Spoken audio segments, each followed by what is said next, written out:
It's time for the crossover. We're going to talk main storylines from both North Carolina and Minnesota's perspectives, along with key matchups and predictions with Isaac Schade over at Locked On Heels. You do not want to miss this show. Hey, you are Locked On Golden Gophers. No matter what we're going to do here, we're just going to keep rowing. Your daily podcast on the Minnesota Golden Gophers. However it turns out, we're just going to keep rowing.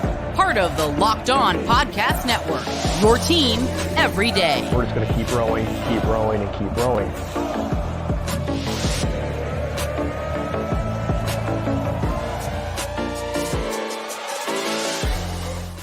Hey, welcome into this crossover episode of Locked On Golden Gophers and Locked On Tar Heels. For you Tar Heels, let me introduce to you Mr. Kane Rob, the host of Locked On Golden Gophers at Gophers Kane Rob on Twitter, X, whatever we're calling it these days. For you Golden Gophers folks, my name is Isaac Schade. I am the host of Locked On Tar Heels. It's a pleasure to be with you. And man, we are here to talk about the first ever meeting between the Golden Gophers and Tar Heels. Wild to think that that's a reality. So Kane and I, we're going to have for you the biggest headlines. We're going to talk key matchups. And of course, we're going to give you our predictions on this game. And so, Kane, let's get right into those headlines. As you look at this from the Minnesota perspective of things, what do you see as maybe the biggest storyline ahead of Saturday's matchup? I think there's two big storylines. I mean, I would be remiss if we didn't bring up your boy Drake Maye. Everybody knows that this kid can ball. And you know what? I don't know. I was saying on the show yesterday that this might be one of the best quarterbacks that Coach Fleck has played in his tenure with the Gophers. We've seen CJ Stroud and Dwayne Haskins, but you know, when you listen to the scouts and the different perspectives, it sounds like people might be higher on Maye than those two. So this could in fact be that. So that's definitely a headline with this defense that has been a top 10, top 15 unit for the past 2 years now, still looking good this year. I think that's really what the fans want to see is, can we compete with a team like that? But another thing that maybe a lot of people don't know is PJ Fleck's record in ranked games. Right now, in his time with Minnesota, he's 3-11 against ranked teams. So can he get on the right side of it? That's something that a lot of people might assume, well, it's a bad record, so he's not going to do well. But this team maybe could get over the hump. Maybe so. And if I had seen it right, all three of those victories were at home, right? I don't think he's got any road victories against a ranked team. I think it has been tough swinging when it comes to the road ranked games. Well, I'm going to, on the Tar Heel side of things, Kane, I'm going to cross my fingers that tradition carries on. And obviously the Gophers fans are screaming at us right now, like, no, Isaac Schade, we will set a new precedent. Here's what's interesting about that first storyline that you were talking about, Kane, is I love that it's kind of like Carolina's strength is the offense, Minnesota's strength is the defense. So we're going to have that. And then as I look at Carolina's like, it's the defense. And as we look at Minnesota's, it's probably the offense. And so we've got like strength on strength and then question mark on question mark. Because for North Carolina, the defense, this to me is the biggest storyline for the Tar Heels, is it's been two very different outings for the Carolina defense in these first two games. Against South Carolina, an SEC opponent to open the season, 9 sacks, 16 TFLs, man. And then last week against App State at home, 0 sacks and just 4 tackles for loss. So it's harder for me to know which version of that Carolina defense is going to show up. Now they didn't get home and get sacks last week. They got to the quarterback, but still there's a big difference between 9 times getting him on his butt and 0 times getting him on his butt. And so I'm really curious to see how Carolina can do with that, particularly against what I think is going to be a nice ground and pound game, as we saw against Eastern last week for the Golden Gophers there.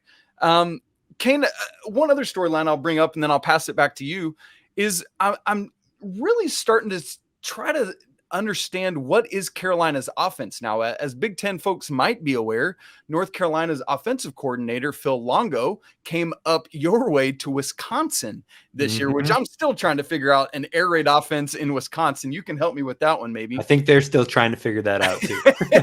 Hey, we can all throw shade at the Badgers here on this crossover, and I'm here for it. But under new offensive coordinator Chip Lindsey, Carolina so far has had a little bit more of a balanced attack. Interestingly, I was getting into the numbers ahead of our conversation today. And when you think Drake Maye, as you were talking about, it's like, oh man, we're ball out through the air. So far through 2 games, Carolina has more net yards on the ground than in the air. 487 rushing yards to 477 passing yards. You wouldn't necessarily expect that with Drake Maye as your quarterback, but from where I sit, that might actually be a better thing for the Tar Heels from a long-term standpoint. Okay, what are your thoughts on that, or other storylines you're looking at from the Minnesota perspective? No, I'm with you. I think that was definitely interesting as I kind of dove into our research this week for North Carolina. That was something that popped off the pages. They're tied for 9th, I believe, in the nation right now for rushing yards. Omarion Hampton, I was a fan of him. I talked about him I broke down every opponent pre-season, and I was just like, these are my thoughts. These are the changes that have happened. Now, of course, I'm not going to get a lot of those right because the non-conference opponents, I don't see them all the time. Right, so exactly. I had to get in there, but really liked Hampton. It looks like he's taken that next step, but I was surprised that they haven't maybe passed it as much as what we had come to know from last year's team. So I was interested in that storyline overall. And I was going to ask you, are you surprised to see that the offense has been passing for less yardage? And is that maybe expected because of the departures of those wide receivers like Josh Downs and Antoine Green, or is it more so because of this new offensive coordinator? Actually, Kane, I'm just going to say yes, because I legitimately think it's a little bit of all of that. Obviously, when you lose a guy like Josh Downs, who caught passes last week for the Colts in his first ever NFL game, he's just so much of a safety valve that it's just going to be different as you work new guys in. Another part of that is the guy that you expect to be so Antoine Green was the take the top off the defense kind of guy. The guy that you expected to be that for the Tar Heels this year, their number 1 receiver, was going to be Tez Walker, who's been this big national storyline that has been declared ineligible. So he is not there and available for the Tar Heels. He is a guy that had been working very closely with Drake Maye all offseason, and now they're not playing together. The other thing is that the other big-time transfer receiver that was coming in was Nate McCollum, coming in from Georgia Tech. He was on the shelf week 1, starting to work his way back in a little bit last week, but it sounds like Carolina expects him to be back to a little more full strength this week. But when you look at who McCollum is going to be, I know because of the Tez Walker stuff, that's the name people know. But last season in the ACC, Kane, there were 4 receivers who had multiple games of at least 8 receptions, 100 receiving yards, and a touchdown. 3 of those guys are playing on Sunday now, and the other was Nate McCollum. And so Carolina's just had a little bit of some setback with that. And there are some other great pass catchers there, whether it's the returning 3 tight ends, John Copenhaver, Kamari Morales, and Bryson Nesbitt, who I think has the highest ceiling, or some of the other guys like Kobe Paysour is the Josh Downs replacement, essentially. But then you mix that in with some changes at offensive coordinator. And then on top of that, App State came out last week and said, our goal is to not let Drake Maye beat us. So that's why all those running lanes opened up for Omarion Hampton last week. So it's just, man, it's a mixture of all of that coming together. I definitely get that. I get that. The other storyline I would say from the Gophers side of things, just to kind of wrap up these storylines, is not only health, because there were some injuries last game and still players trying to get back from injuries that haven't played yet this year, but it's how those players, hopefully, if they can come back in this game, how they can help contribute to this struggling red zone offense. I believe the Gophers have had 8 trips in the red zone, and I think they've only scored 2 touchdowns within those 8 trips in the red zone. Last week, we got within the 5-yard line on 6 drives, and we only came away with 2 touchdowns. We kicked 4 or 5 field goals. It's tough sledding. And part of that is because PJ Fleck was very stubborn this past week and was like, I'm running the ball. I don't care what they're doing. I'm running it because we need to fix the ground game. We need to figure out which of these running backs can do it. Since Mo Ibrahim is gone, who's going to take on that helm? Now, Darius Taylor, true freshman, came in, balled out, 206 all-purpose yards, looked really promising. Hopefully that trend can continue. But you're not going to be able to be predictable and have that just, we're going to run the ball against North Carolina. Because even if that defense is a question mark, like you said, that's not going to work against a Power 5 school. So they're going to have to get more creative. New play callers this year in Greg Harbaugh, who is the co-offensive coordinator. And this is going to be the matchup where you have to pull out some of the fancy stuff, some of the trickery, some of the things that can get you touchdowns instead of field goals. Oh, man. Hopefully for the Gophers' sake, they can punch it in. Obviously, for the Tar Heels, I'm going to say let's keep that red zone efficiency way down. I know that's what the Tar Heel fan base is hoping for. Well, what is all that going to look like? In every game, there are key matchups that help determine who's going to come up with the W on the scoreboard. Kane and I are going to dive into the key matchups that we're seeing in just a second. But first, I need to tell you guys that this episode of Locked On Golden Gophers and Locked On Tar Heels is brought to you by our brand new sponsor on the Locked On Network, Jase Medical. Hey, what would happen if you found yourself cut off from modern medical care and treatment?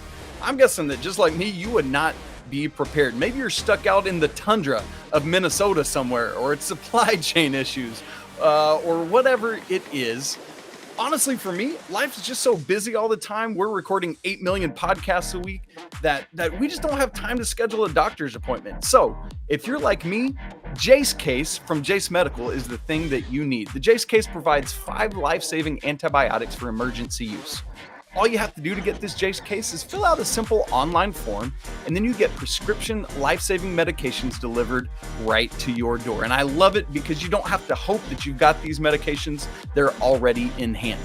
So you can save more than $360 by getting these life-saving antibiotics with Jase Medical, plus an additional $20 off by using our code LOCKEDON at checkout on jasemedical.com. That's JASE medical.com.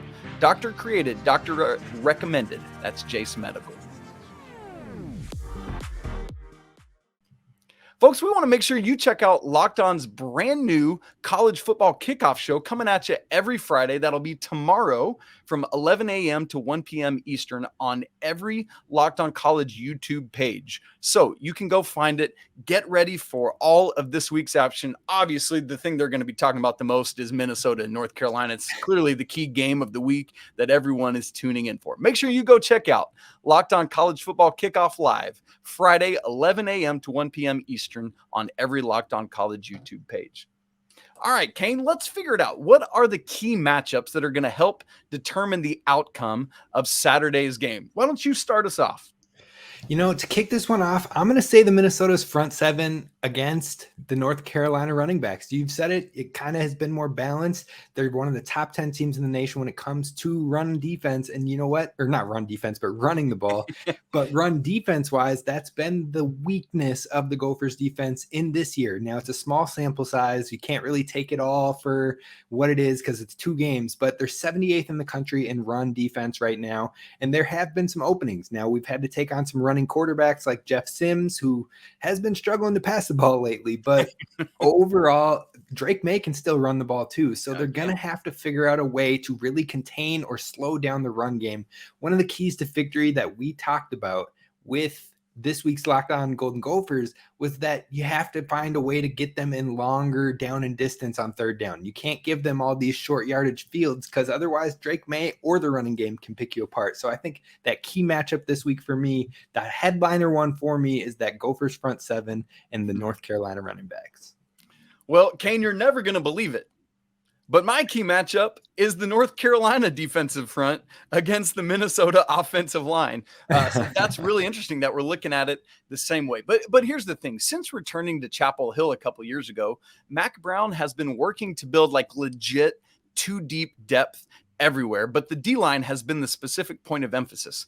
I don't mind saying that to this point, it just hasn't come to fruition, but this year it's starting to show that, where the Tar Heels are legitimately rotating 8 to 10 guys. Now, North Carolina has a 4-2-5 approach where you've got kind of 4 down linemen, you got 2 linebackers, and then 5 in the secondary, but you're sneaking, like Carolina calls it, a star, essentially their nickelback, typically up close to the line along with that. But what you need to know, folks, is the linebackers are the model of consistency. That's been true of North Carolina, even when things have struggled. That's Cedric Gray and Power Eccles. But the issue has been in front of and behind the linebackers. The secondary has gotten beat a good bit, even this year as they've done a little bit better. But to me, the reliance the ability from the D-line to do their job is going to enable the defensive backs, the secondary, to do what they need to do. So, Kane, that's where I think it's critical. The guy that's been the motor so far for this thing is Kamen Rucker, who, per PFF, leads the nation in quarterback pressures right now with 17. This guy's a little bit undersized, but man, he is this motor that makes the Tar Heel defense go. His teammates love him and they rally around him. Well, here's the thing. If Carolina is going to stop that ground and pound potential attack, Minnesota, I was looking at it, 81 rush attempts so far, 59 pass attempts. And so, man, it's just working it, cramming it down your throat. And so ultimately, Carolina's going to have to find a way to make Kaliakmanis like beat them through the air rather than on the ground with his own feet, or Darius Taylor or Sean Tyler, whoever it is, right? Because you look at it, Minnesota so far, my man, is so far up there in time of possession. It's wild to look at some of those numbers. And so Carolina has to find a way to bring that average time of possession down, some of which could be forcing the ball into the air. So whether it's stacking the box and just daring Minnesota to throw the ball, I don't know what it is, but Carolina has to find a way to shut down that running attack, just like you're talking about for the Golden Gophers. And that's part of it too, is Minnesota's not beating themselves. My goodness. Am I right, Kane? 5 total penalties so far this season? Yeah, I believe they're the 3rd least penalized team. And last year they were the number 1 team with fewest penalties in the country. So it's something that this staff definitely harps on. Whereas on the other hand, North Carolina has 12 total penalties so far this season. And that's one of the areas they shot themselves in the foot last week. Were able to get App State into several 3rd and long or even 4th and short situations. But then there was like a key face mask penalty as App State was on their own 3-yard line to help extend or start a drive, I guess I should really say. And so that's part of that too, is just that defensive discipline that we'll be watching for. So, Kane, how interesting that we're both looking at that same thing as being critical to this game. And man, if both teams are really looking for that rushing attack, it seems, that Minnesota might have that edge from a time of possession standpoint. Yeah, I definitely have that as the biggest key for the Minnesota Gophers this week, is claiming that time of possession battle, because you want to keep the ball out of Drake Maye's hands. I know we've talked about North Carolina has had success running this year, but we know Drake Maye is Drake Maye. Like, plain and simple, he's got the talent to pick you apart. The big thing that Coach Fleck talked about in the pressers this week actually was how much he stays poised and he doesn't panic. He might have a bad decision here or there, but he holds his poise really well. He makes good decisions for the most part. So you're not going to rattle him. So the thing is that you want to force them into situations where he's going to have to throw the ball out or have to take longer and maybe force himself into turnover-worthy plays by making those long fields. So I think it's interesting that you do bring up the trenches. Sounds like North Carolina might be gearing up for the Big Ten football over here. Maybe we'll be headed that way. But overall, I think we're right in line with each other, lock and step. But one thing I will say that I think is really interesting, and maybe you won't believe me, but I do think we're going to see it play out on Saturday, is that the Gophers are going to pass the ball a lot. Okay. I think that they showed it a lot in Nebraska because they had to, but last week, Coach Fleck, I think more so ran the ball, 53 rushing attempts, because he didn't want to put a whole lot on film for North Carolina. Now, some might say coaches don't do that, but Coach Fleck is absolutely the type to do that. And Athan Kaliakmanis has some talent, but we've got a really deep wide receiver room, pass catcher room to go with him. So one of the matchups I'm really curious about is that I don't know much about the North Carolina secondary, just plain and simple. And so I wonder if they have a lot of depth to them, or if the Gophers can try to tire them out, or just with how much versatility this wide receiver room brings. I believe there's 5 wide receivers if Crab is back, depending on the injury. He hasn't played yet this season, but it sounds like he is very, very close. He can be seen as potentially our number 1 wide receiver. If we get him back, you have 4 other receivers that work with him, and then an all-American, preseason all-American tight end in Brevin Spanford. It's a lot to choose from. So hopefully, rather than putting the game in Athan's hands as far as decision-making, there's some sort of openings that you can find quickly. Well, to your question, Kane, and then I'll let you move us forward after that. North Carolina essentially lost all of their secondary, mostly to the transfer portal. Guys like Storm Duck, Tony Grimes, etc. But they bring it. Probably the key to the secondary right now is Elijah Huzzy, who is an East Tennessee State transfer that, due to some other injuries, actually started at star in game 1, but then last week went back out to his natural cornerback position. And interestingly, filling in behind him at that star position was DJ Jones, who was a converted running back. North Carolina has a deep running back room behind Omarion Hampton. British Brooks was actually the starter in week 1, was out last week with a thigh bruise. He should be back on Saturday. But DJ Jones said, how can I help this team? And so last week he was the starting star. And so really curious to see what North Carolina does there going forward.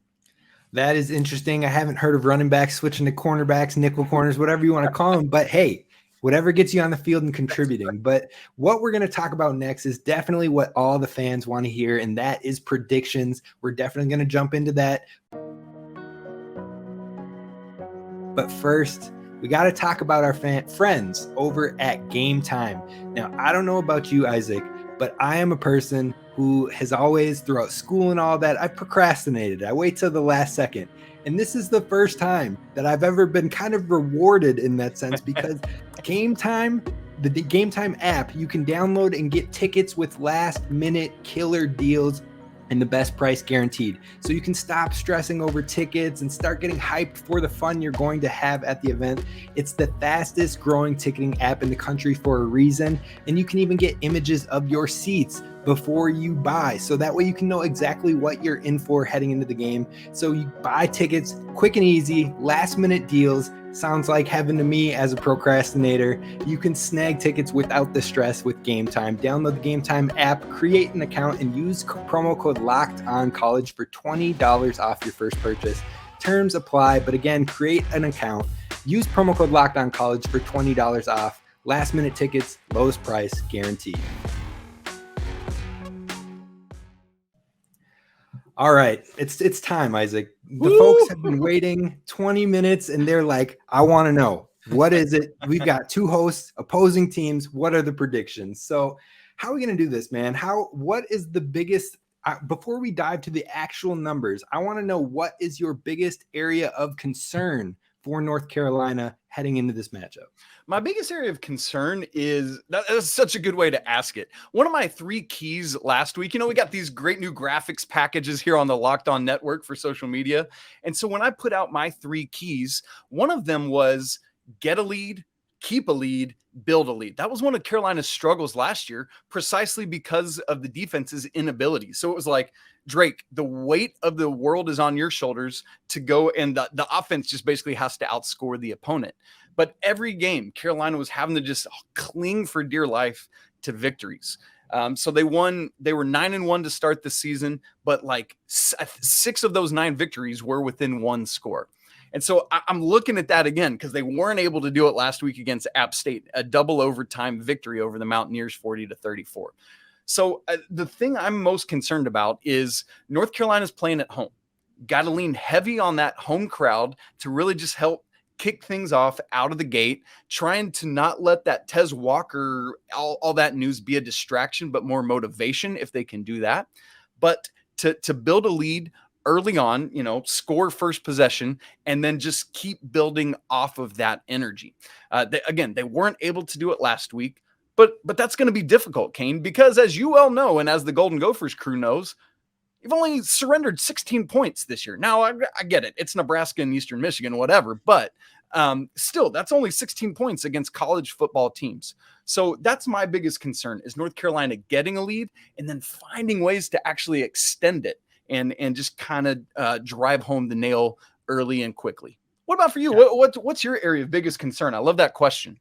Yeah, no, I absolutely get it too, because like you said, small sample size, but they were a top scoring defense the last couple of years. So it's a valid worry, but my biggest concern is kind of the opposite. I need Minnesota to step up from the jump. You can't let them score early. You have to keep this a low scoring game. So if this is to go down to a shootout and you're trying to say whoever gets the ball last wins, Minnesota hasn't proven to be able to score like that. So if North Carolina gets on the board early and they're just racking up points, that could really tear this Gophers defense apart, because, this Gophers defense really strategizes and hones in on the time off the field. So the offense putting together those long drives and time of possession gives our defensive coordinator, Joe Rossi, exactly what he wants and able to break down and make the adjustments mid-game. That is what he's really known for. So if we're going 5-play drives, 4-play drives, the thing is, every time that happens, Penn State, Purdue, Illinois, all last year, all of our losses last year, because we kept having 5-6 play drives or less. So if we can't control the clock and keep the ball out of North Carolina's hands and keep the scoring to a minimum, it's not going to be in favor of the Gophers on this one. Ooh, that's really interesting, Kane. So it sounds like it's another area where just butting heads on what each team is trying to do. So, Kane, as we look at FanDuel, our official sports betting partner here on the Locked On Network, they actually have the Tar Heels negative minus 7.5. Ooh, that feels like it's a big line for me, Kane. I don't know. That might be too steep. And an over-under of 49.5.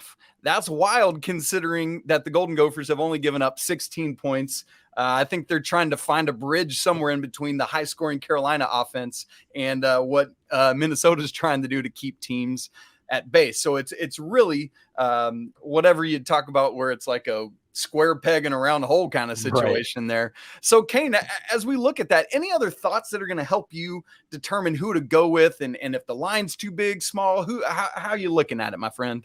You know, I think that scoring line is extremely interesting as far as the 49.5 points. It looks like it's gone up a point because last time I checked, it was 48.5. So it might be trending towards North Carolina.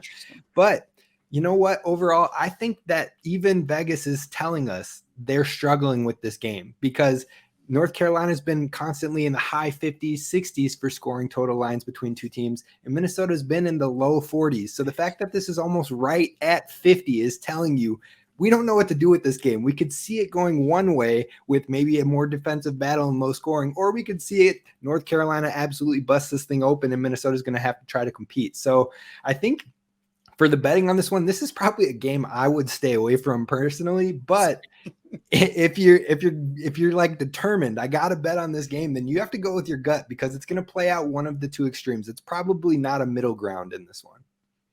Well, what's interesting for me is I actually am kind of middle grounding it. I'm bringing North Carolina down from what they usually do scoring, but I'm bringing Minnesota up from what we might expect to see. And so as I look at it, I do think that ultimately North Carolina holds serve at home. I'm going to lean on the fact that, again, Minnesota has never beaten a ranked opponent on the road under Coach Fleck. I hope we're rowing that boat right back up to Minnesota and things are going there. But the line is too big for me to say Carolina covers. So I got to go with North Carolina 28 and Minnesota 20, just barely outside of covering there. No, I went the wrong way on that. That has North Carolina covered. Excuse me. I meant North Carolina 28, Minnesota 21, just under covering the Golden Gophers get that there. But what's interesting about that number, 28-21, is that's also barely just hitting the under on it. That would be 49 total, and we got that 49.5 point total. So that's what I'm looking at, Kane. Tar Heels 28, Golden Gophers 21. What about you? You know what? If I want my Golden Gophers to have any chance in this, and I do believe this will be a down to the wire game, like I think it's going to be a good battle, and it's going to be, I respect North Carolina as a program. I think you've got a lot of good things going for you, but I'm going to go with my gut. I think we can maybe squeak this one out, but if we do, it's going to be based on defense. So I'm going to go Minnesota 24 and North Carolina 21. I think it's going to be a field goal game. It's going to be tight. Now, I could end up eating my words on this one, but that's just what my gut's telling me. We got to lock it in. I can't go against them now. Here we go. There you go. Listen, so we're both right there with the teams in the 20s. So you know what? Vegas might not know what's going on, but Kane Rob and Isaac Schade do. This game's going to be in the 20s, coming down to it. We both have it as a one-score game. As you said, Kane, looking forward to a great game on Saturday in Kenan Stadium in Chapel Hill, North Carolina. Best of luck to the Golden Gophers, both, well, not this week, but the rest of the season afterwards. Yes, I feel that as well. I appreciate doing this Locked On crossover. Be sure to follow over at Locked On Tar Heels so you can keep up with them along the way, because you know what? If Minnesota somehow does get this win, you're still going to want to know about that Tar Heels resume, so that way it helps the Gophers look better. And same with the Tar Heels. If you pull out the win, you want Minnesota to do better so it looks better on your resume. So it's going to be a good one. I'm excited for it. And thank you for the time, Isaac. Thank you, Kane, man. Have a great weekend. Enjoy. You as well.